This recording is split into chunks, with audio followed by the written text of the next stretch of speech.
Welcome to the Vergecast, the flagship podcast of Mythos class models. I'm your friend David Pierce, and today on the show, we're going to talk about AI.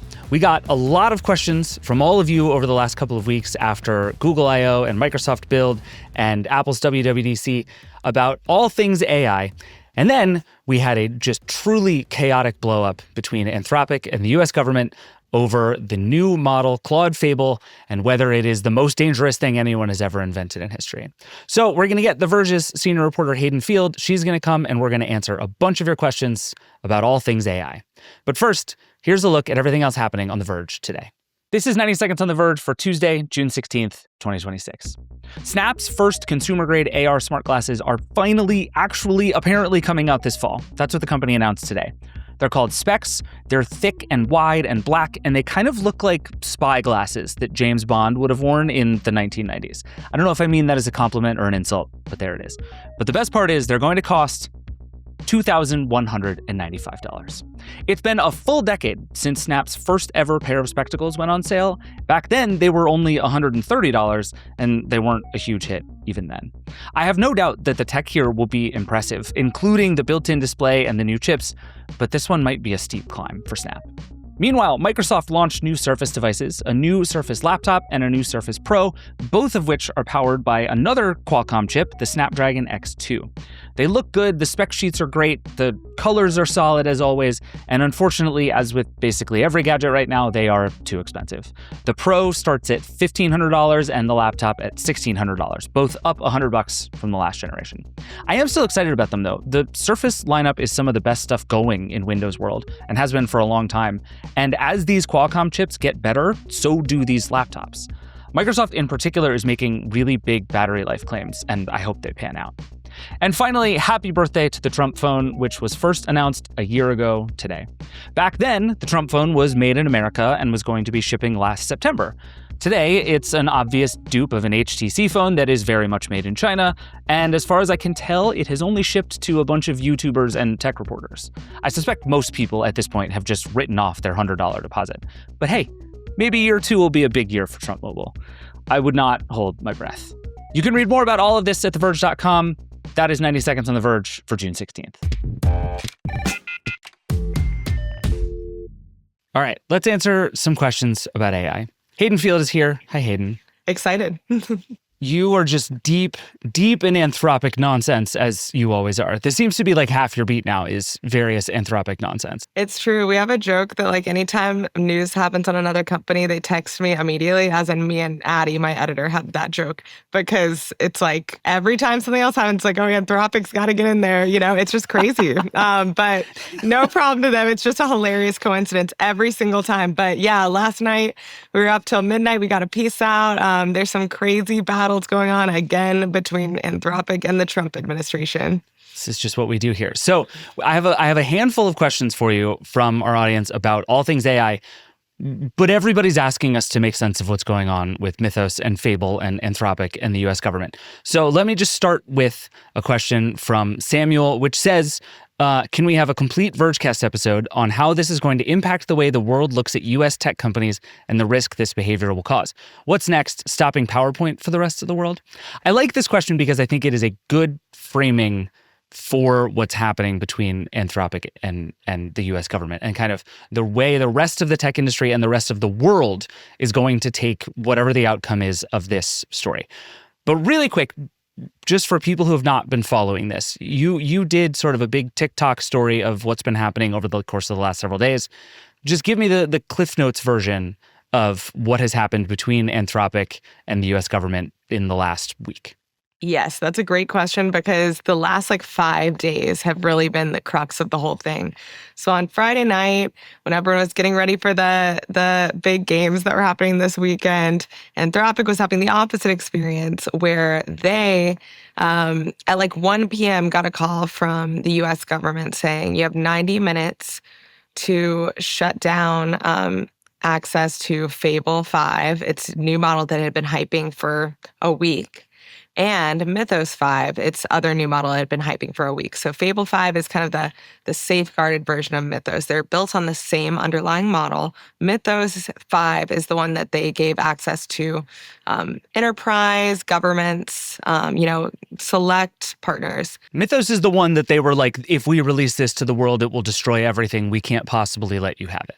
Like, right. And I'm barely overstating what Anthropic said No, when they put this out. exactly. And that's what they still say. And then Fable is the one where it's built on the same exact model, but it has a lot of safeguards apparently. So it's safe to release to the public. Now, we don't know for sure, but the independent red teamers I have spoken with have been pretty impressed with the safeguards so far, which is really saying something. I wasn't expecting that. Now, what happened on Friday was at 1 p.m., they got a call from the US government saying, hey, this has been like we are aware of a jailbreak here for Fable, the safe one for the public.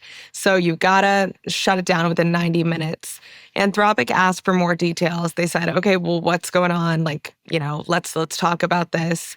And the US government apparently was not happy that they asked for additional details. And they said, nope, it's been more than 90 minutes. You got to shut it down. And they were hit with a export control directive at 5:21 p.m. on Friday. So that was like basically saying, hey, you cannot allow any foreign national to use either of these models, even if they work at Anthropic. So if you're not a US citizen, you can't use the model. And obviously Anthropic was like, well, we can't control that. So let's just shut it down. We can't really, these are out there now, So they had to completely sideline them. The whole weekend was spent, trying to kind of make nice with the Trump administration. Apparently, Dario was not available for the first hour that the Trump administration called. Anthropic called the Trump administration back within 15 minutes when that first call came in. But Dario, it took an hour and 15 minutes from that first call. He was unavailable originally. And so that created a whole point of contention as well. There was some rumors that he was on a wellness retreat. I can confirm that he was not on a wellness retreat, but he still was not available for an hour and 15 minutes. So yeah, there was a lot of drama going on, lots of virtual meetings all over the weekend. Then Anthropic ended up flying out 3 of its senior staff to DC on Sunday. Notably, Dario, I don't think, was among them. He was still meeting virtually. And so the in-person meetings on Monday concluded without any resolution. So right now it's still banned. So we'll see what happens. Right now, Anthropic is trying to talk to the Trump administration and say, hey, we saw the jailbreak you're aware of. And it's actually something that OpenAI's GPT 5.5 can also do. It's not that crazy. So they went from hyping this model for a whole week to saying, oh, well, it's actually not as powerful as you think. So there's a lot of interesting things going on here. And Amazon is also involved because apparently Andy Jassy was the one to sound one of the first alarms about this to the Trump administration. Which is fascinating for a whole bunch of reasons we don't have time for here. But like Amazon's weird role in all of this as a company with like deep ties to everyone in the AI space, very strange. It seems to me that there's been a lot of discussion about all of the things that might be happening here. There was a maybe China hacked it story that I think has turned out to be pretty thin. There's a what if this is just fundamentally about the ongoing relationship problems between Anthropic and the US government. There's a whole thing, like you said, about are these guardrails completely passable and you can get access to this whole terrifying Mythos system? It seems to me, and I should say this with the preface, that there is still an awful lot we don't know and there's a lot of this left to come as with this entire story. But it seems to me that the sort of Occam's razor explanation of this, the simplest possible explanation here, is that this is just, once again, the Trump administration trying to punish Anthropic in particular. And you think about what the Trump administration responds to, which is people in a position like Dario Amade's coming and bowing at the knees of the Trump administration. That is, you show up to the octagon for the UFC fight and Trump gives you what you want. Like this is how it works. And so Anthropic has largely not played this game. And you can just see how an administration that operates this way would respond by, well, we have to continue to find ways to punish them because they are the enemy. Again, I don't want to say that is the answer, but it seems to me that that is the simplest answer to a lot of this right now. Is that your read too, or are you seeing something different? I think it's going to be really interesting to see what else they try to squeeze them on.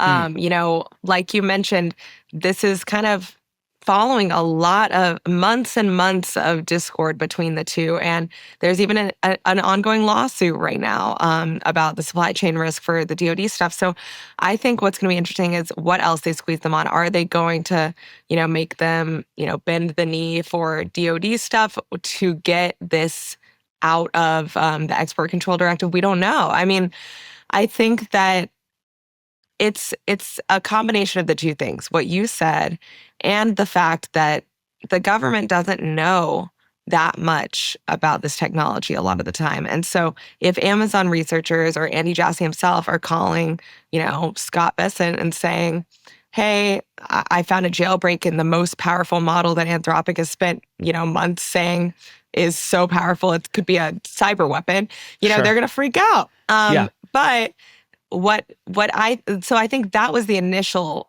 situation. It's the fact that they don't know that much about this technology. If someone who does know a lot about it is telling them it's a problem, they're going to freak out. But then they try to talk to Anthropic. Anthropic says, okay, let's discuss this. Let's here's some more information. We'll come to a conclusion. And they immediately said, no, shut it down. I think that's the part that was probably a result of the administration's current communications with Anthropic. Apparently, a lot of reports have come out saying that they're just not good at talking to the administration. They don't, communicate in the same language. They're not good at making nice. And I think that is probably the reason this kind of blew up in their face, especially with the foreign nationals thing. I mean, everyone in the tech industry is just absolutely aghast at that. Yeah. So let's go back to Samuel's question at the beginning here, which is about what this means for other U.S. tech companies and others looking at building tech like this. Because what you have here is the U.S. government going to, I would say, the leading AI lab in America, if not in the world, and saying the best model you've ever made, which might be the best model anyone has ever made, you are not allowed to release. And whether or not that is actually a thing the government should be and is able to do is sort of a separate question. It did do it, right? And so you talked to a bunch of people for this story about what the sort of downstream effects of something like this might be.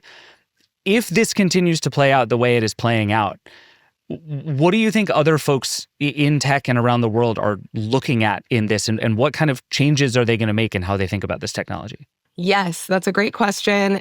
It is crazy out there right now. And I think whenever there's a lot of uncertainty in an industry, it's just not good for business. And this is peak that. So I talked to a lot of people for this story, yes. And it's interesting because people in the cybersecurity industry and the tech industry, a lot of leaders have actually signed a public letter saying basically that they think this is really stupid, even if they are not even if they don't agree that regulation should be a thing. They literally wrote, we don't all agree on that there should be regulation at all. But if there is regulation, it certainly shouldn't be this. Interesting. And so, yeah, I mean, one guy interviewed, Alex Stamos, who put that letter together. He said that the industry right now is awash with backup contracts being signed with non-US companies, and open weight models are being deployed on alternative hardware arrangements because, political risk is now a huge part of companies' business plans in a way they didn't want it to be before. He said they're laughing at us in Beijing right now. One of America's champions is being kneecapped by the U.S. government while we're in a race with the Chinese. It's just incredibly stupid. That's why I wrote the letter. And I think that's why a lot of people signed on to it. And yeah, a lot of the people I spoke with echoed that sentiment. It's we're already, the general consensus in the industry right now is that we're about 6 months ahead of China in AI, if that. That's at best. The best 6 case months scenario. Seems to be the hopeful scenario for how far ahead we are of AI. Yes, best case scenario, 6 months is kind of the consensus. And, this is just seen as being a very unnecessary, strange, kneecapping ourselves moment. There are a lot of ways that this mirrors what was going on with the Pentagon deals, like you were talking about and we talked about on the show, that this sort of moment where any minute now OpenAI is going to come out with some announcement about how it also launched a cyber weapon of a model and everything's going to be great. there are weird machinations left to be done here. So we should come back to this. But I think this question of the race to AI supremacy in the world next to the government trying its best to cut off at the knees the leading American AI company at this moment is just very strange. And I feel like Alex Stamos in particular, by the way, is somebody who knows, right? Like he was the chief security officer at Facebook for a long time. He ran the Internet Observatory at Stanford. He is as good a cybersecurity guy in this space as there has been. So to see him turn this quickly on this idea was pretty fascinating to me. Exactly. And the other crazy thing to me is that OpenAI, and a bunch of competitors actually already have cybersecurity focused models that they say are as good as Mythos. Like the consensus is that they aren't. They're still behind, but they're marketing them as a similar product. And so if Anthropic undergoes this, how long until its competitors have this same type of thing happen if this isn't resolved? And also the foreign nationals thing, okay, are all the U.S. tech companies going to only allow U.S. citizens to work on the products? It's a huge mess. And I think hopefully we'll see this resolved in the next couple of days. But I mean, even the fact it's taken this long is really surprising to a lot of people. Support for this show comes from Klaviyo. There are only so many hours in a day, and Klaviyo's 2 powerful AI agents can make sure your team spends them on big things. The first Klaviyo AI agent turns your marketing ideas into reality instantly. Describe what you want: a holiday campaign, a VIP re-engagement series, and Klaviyo builds it instantly. Email, SMS, and push, all coordinated, on brand, grounded in 14 years of Klaviyo marketing data. Nothing goes live without your say-so. The other Klaviyo AI agent keeps your customers happy at any hour. Brand trained to answer questions, make product recommendations, and handle orders and returns. No hold music. Marketing that launches instantly. Support that never sleeps. Join more than 193,000 brands, including Away, Patrick Ta, and Dollar Shave Club, already growing with Klaviyo, the autonomous B2C CRM. Get started at KLAVIYO.com.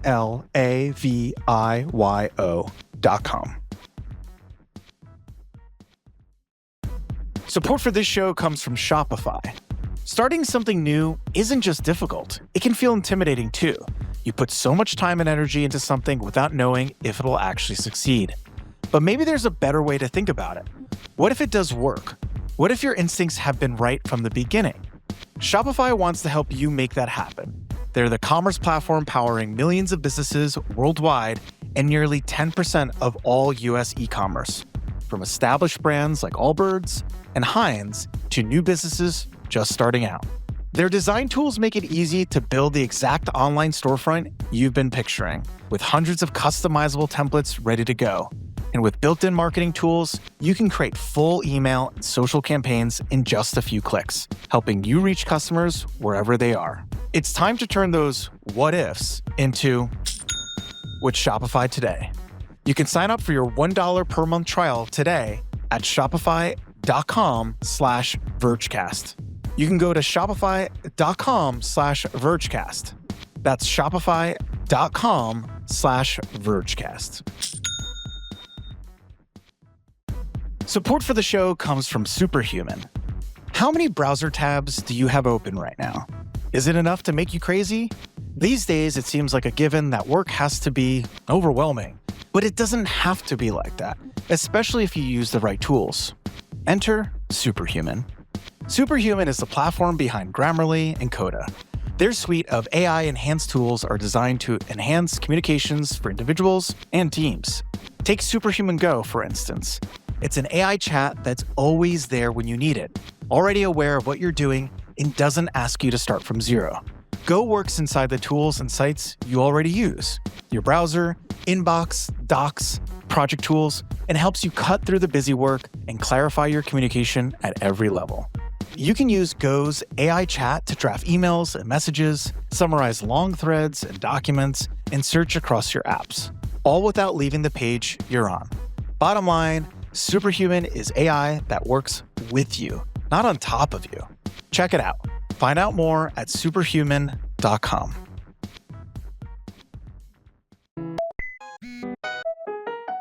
All right, let's move on to a couple of other questions we got from the audience. One question we got a few times that is pertinent to you and I think very interesting is we got a question from Andrew that is basically representative. It says, here in the UK, people don't use iMessage all that much. We know. Listen, everybody, I want you to know that we know. I don't know anyone who does. We all use WhatsApp. So Siri AI isn't going to have access to a whole load of context and info for me. Is Apple likely to ever allow third parties to add to the index? Seems like a big deal for international markets. What would be the business machinations for both sides? My question to you, Hayden, is the question in the middle there, which is we are in a new kind of data race in all of this AI stuff. Apple just launched Siri AI, and one of the things that it is able to do is do a much better job of indexing all the data on your phone in order to be able to more successfully use Siri. If I'm Meta, I make WhatsApp. Do I have any incentive at all to play nice with Apple here? Only if Meta falls behind. I think it's the same type of thing as why Apple worked with Google to make Siri, the new Siri. I mean, they were behind. They were like, we don't really have a choice. Things are advancing at such a rate. If you can't beat them, join them, because they're already behind. And so I think that if Meta, a lot of drama is happening at Meta right now. They've had a lot of internal meetings where engineers are mad. The culture is really bad right now, according to reports. They feel like they're falling behind. Alexander Wang is reportedly not that happy. Now, we'll see how this all plays out. I mean, they have hired a lot of good talent. They just released some models that, I haven't heard a lot of buzz about, but they seem to be pretty good. But yeah, I mean, if they continue to fall behind, of course, they're definitely going to end up making a deal, I think, because, I mean, they don't have a phone. They want to make they got to get a deal somehow. And I think Apple would pay a lot. So let's say, wait and see on how Meta does. If they keep falling behind, yeah, I could see that happening sometime in the next few years. Yeah, there's a fascinating set of arrangements to play out there, right? Because if you're Apple, Andrew's question is Apple likely to ever allow third parties to add to the index? The answer to that question is absolutely 100% yes. Apple is absolutely desperate for third parties to add their stuff to the index. That's what app intents are. That's what a lot of the things that Apple has been exposing over the last couple of years is about. And the more developers do that, the better Siri becomes, the more powerful it is. All of that is unequivocally a win for Apple. The question for Meta, I think, is exactly what you just said. At what point is being accessible via Siri so important that we are willing to be part of it? And is Apple willing to bridge that gap by writing us a very large check? I don't know the answer to either of those things, but I suspect WhatsApp might be the single most acute version of that. Because in the same way that we talk a lot about how iMessage is the lock-in for the iPhone, it is the reason it's very hard to switch from an iPhone. People who use WhatsApp don't have that lock-in. And so for Apple, it's well, maybe we can make Siri that thing that really gets to know you and know your information and know your context. And one crucial way to do that for lots of people around the world is going to be to index their WhatsApp messages. This might get to a point where it benefits everybody, but right now it feels like Apple wins a lot and it would just be Meta giving in, like you said. And I just wonder at what point those two things actually ever run into each other, if they do. Yeah, totally agree. And it's interesting because WhatsApp has a automatic, the default is that the messages delete in 7 days. You have to turn it off if you don't want that to happen. So yeah, there'd be a lot of changes that would have to be made, or maybe it could just index really quickly. But yeah, I mean, we'll see how the next couple of years play out. Yeah. I think Meta is falling behind. It's the consensus, but they're not too far behind yet. So we'll see, or I mean, arguably they're super behind, but you know what I mean? In terms of the lowest competitor who's basically they're in a precarious situation right now. So we'll see how it goes. Right. Yeah. Meta is weird because it wants you to use Meta AI inside of WhatsApp. So actually letting you use Siri to get to WhatsApp is sort of good and sort of bad. Again, there's everybody is going to have to think themselves in circles about the user interface of AI going forward. And that will make a lot of this happen. But I suspect if there haven't been meetings, those meetings are coming because you can see why Apple in particular would very much want this to happen. All right. One more. I have a voicemail that I'm going to play for you. It's about AI branding, which is my favorite thing to talk about with you. And it is also a thought that I had during WWDC. Let me just play this for you. Hi, Vergecast. I am a 28-year-old living in Chicago. And there's a reason I mention my age. On the podcast, y'all talk a lot about young people hating AI. Every single person I know absolutely despises AI, especially including my partner, who's 25. And whenever Siri AI was announced, the first thing my partner said was, well, I can't wait to never use Siri again. Because if it has AI in the name, we're just not going to touch it. It becomes evil. And I'm just so curious what your thoughts are on Apple making this really big push into AI and how it will affect their brand and just their perception. Because up until this point, I have loved that Apple has been behind on AI. It's made me feel better about using their products. And now they're just icky. They're tainted. So yeah, I want to know what the people think. Great question. And I understand I have many, many friends that feel the same way. I have a lot of people in my life that love AI and a lot of people in my life that hate AI and will not touch anything to do with it. So totally understand. I think that, Apple is just going to have to reckon with the fact that it's going to lose some users. So fortunately or unfortunately, depending on who you are, I don't know that it's going to impact Apple a ton. However, what they will really, really need to do in order to keep users, especially in different demographics, is to really deeply allow for turning this stuff off. Now, you can't fully do it, but you can at least, I hadn't used Siri in a while. Over the past couple of years, I had turned it off because it just kept annoying me, or I would press the button accidentally, whatever. So you can turn off Siri AI. It's not going to be a perfect solution, but I think that they're banking on the personalization there and just hoping that people that don't want to use it won't, and that people who either don't care or do want to use it will take full advantage. Especially, I remember my dad was really into using Siri. I feel like he would have been really into Siri AI as well. Older demographics seem to love that functionality. So I think between the different generations, it may come out in the wash for Apple.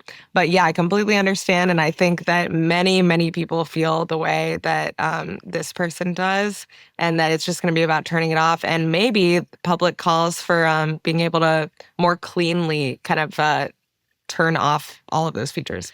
Yeah. I do think calling it Siri AI was like a hilarious own goal of branding. Like, what is a way to take Siri, a brand that people hate and associate with terrible products, and make it worse? It's stick AI on the end. Like, it is just two words that just only make a lot of people feel really, really icky things all at the same time. A lot of these branding decisions, I truly believe, are done for investors without the consumer in mind at all. Like, can you think of someone in your 100%. life that would be like, oh, yeah, Siri AI, can't wait? Like, no, it's either Siri, like, that's an investor thing. It's just FOMO. Like, they're like, oh, don't worry, guys, we're going to talk about this on the quarterly earnings call. I'm very glad you said that, because I literally could not agree more. And even Apple went way out of its way 2 years ago to call it Apple Intelligence. And it's like, it's not called Siri Apple Intelligence, it's called Siri AI. Like, you're absolutely right that this was 100% Apple being like, just to be clear, we're good at AI now, everybody. It's a worse name for an identical product, which is just a stupid, bad thing to do. I mean, Apple is not great at naming things. Like, this is a company that has Apple TV, which means 35 different products, but still, you would not call Siri AI if all you cared about was making a good product that users actually liked. And I think this is the very funny thing. You and I have talked about this before, that Apple is so caught up in having to convince Wall Street that it has a play in AI, because that's all Wall Street cares about at this particular moment, that it has sort of fallen all over itself to throw AI into everything, despite the fact that a vast quantity of its users are saying, A, these products aren't very good, and B, I don't want them. And I think that is the thing that really risks coming back to bite Apple. Like, I think you're probably right that, frankly, what's going to happen is a lot of people are going to use the new Siri, be like, oh, this is actually pretty good, and use it more, right? Like, I think even a lot of people who have issues with the theory of AI are going to discover that having a product like this that is this accessible has its upsides. And the people who don't can turn it off, and that's all fine. But like every little bit Apple goes down this road of we are just going to throw the latest AI features into things like the image playground thing, it starts to bite at the reputation that Apple has spent all of this time protecting. Is like, we're the company that loves creatives, and now you can screw with your photos in horrible, unknowable ways because we don't actually believe in photography anymore. Like, you eventually can't come back from that. It just keeps reminding me of the Microsoft situation where they just stuffed Copilot into everything. It's like this, and are now at least slowly right walking now, that back. They're Yeah, like, oh, I you think hate this? We're so surprised. we're constantly in this like cycle where everything just repeats and repeats and repeats. And I'm like, if you're in this industry long enough or writing about this industry long enough, like everything comes back around. And this also reminds me of like the Meta rebrand from Facebook. Like now they're so regretful of that, it seems like. And it's like Siri AI just kills me. Yeah, I can't believe that they did that. And so many of these, I think truly there should be like a class that executives have to take where they like talk directly to their users every week or something. Because I'm like, I think that sometimes people get so out of touch on what users actually want compared to like what investors want, which I guess is, in America, you do have to cater to investors because of like, that's the law, I guess, when you're a public company. But it is just crazy how far the gap can be.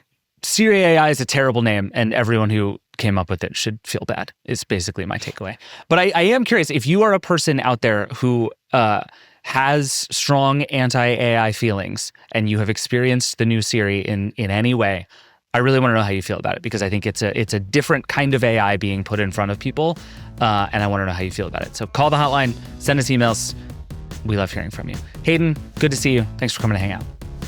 Thanks. All right, that's it for the show. Thank you to Hayden for being here, and thank you, as always, for watching and listening and sending us questions.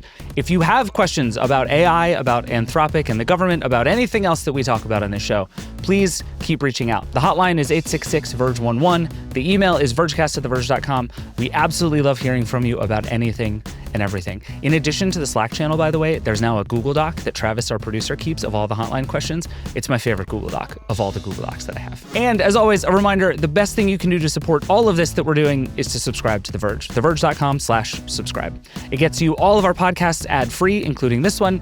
It gets you all of our exclusive newsletters. It gets you all of our coverage of Anthropic and OpenAI and Siri and everything else. The best thing you can do is subscribe. Thank you to everyone who does, and thank you in advance. The Vergecast is a Verge production and part of the Vox Media Podcast Network. This show is produced by Josh Kajas, Eric Gomez, Brandon Kiefer, Travis Larchuk, and Aaron Locascio. We'll see you tomorrow. Rock and roll.